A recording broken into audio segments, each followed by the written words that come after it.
SVG has quickly become one of the most talked about names in NASCAR, especially when it comes to road course racing. The New Zealander has taken the sport by storm with a skill, strategy, and results that few expected so soon. With just a handful of races under his belt in the NASCAR Cup Series, is SVG already the best road course racer in NASCAR history?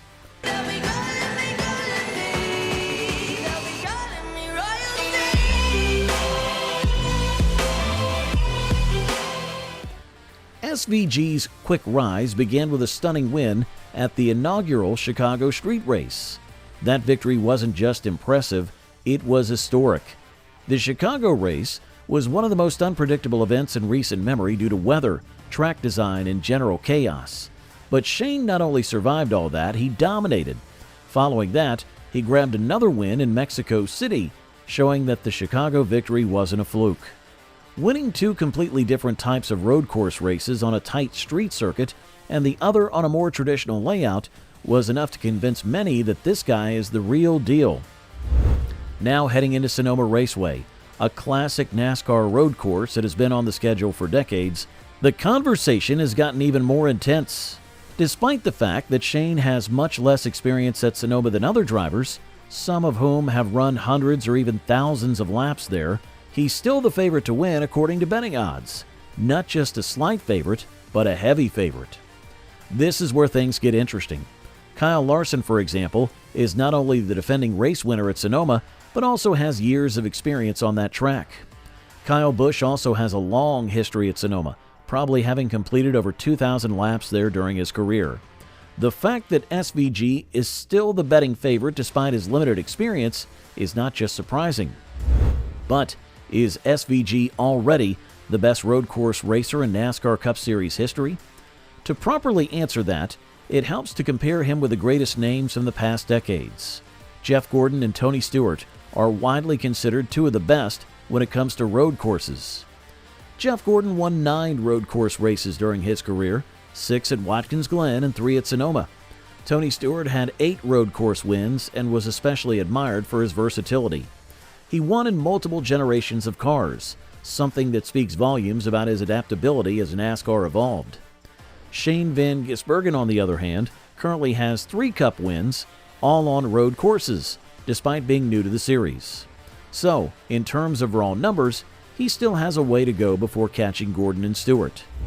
But the NASCAR landscape has changed drastically over the last 20 years. In Gordon and Stewart's prime, there were usually only 2 road course races each year, one at Sonoma and one at Watkins Glen. That meant fewer chances to build up road course wins. Today, that number is much higher. In the 2023 season, for example, there were 6 road course races on the calendar, including playoff races. That means drivers today can rack up more road course stats than those from earlier eras. Then, there's the question of competition.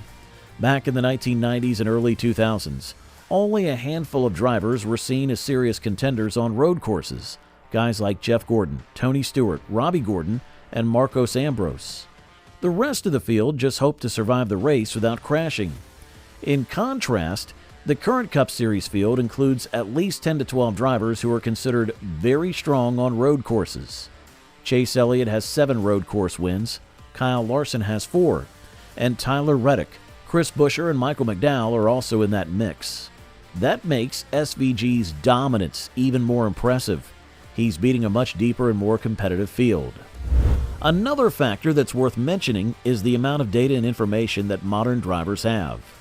In today's NASCAR, every piece of SVG's data, his throttle points, brake inputs, steering angle, and even his racing line can be viewed and copied by competitors.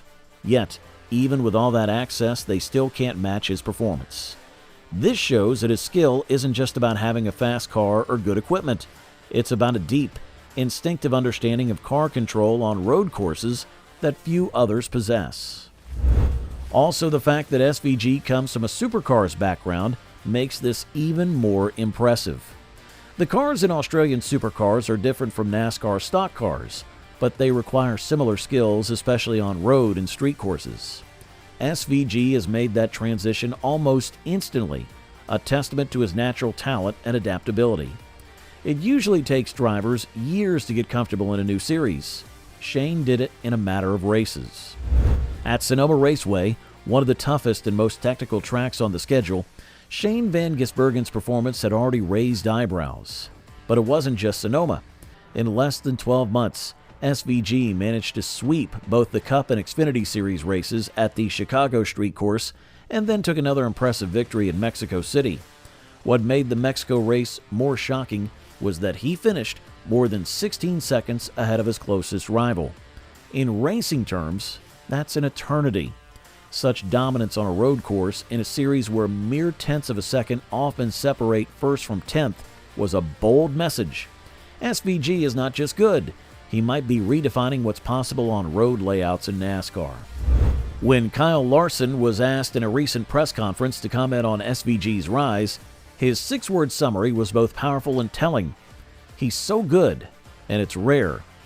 He's so good, and it's rare that you see somebody stand out, like his distance himself from the competition as much as he is. You know, he's way better than us at the road course stuff, and he's got his own technique, you can call it. Not his own, because the rest of the world does it, but right foot braking and clutching and all that stuff, and you can't teach an old dog new tricks. Like, there's zero chance I can learn how to do that, and even if I did, there's zero chance that I can have it be better than what I'm probably doing, left foot braking. So yeah, he's just he's so good. So and he's still new to the oval stuff, so he's going to continue to get better at that, and if he can figure out the ovals, he'll be dominant.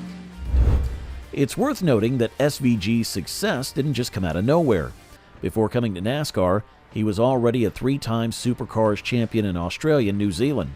Those cars, much like NASCAR stock cars, are heavy, rear-wheel drive machines that race on tight, technical tracks. That background prepared SVG well for the unique challenges of NASCAR road courses. But adapting to ovals is a different beast altogether.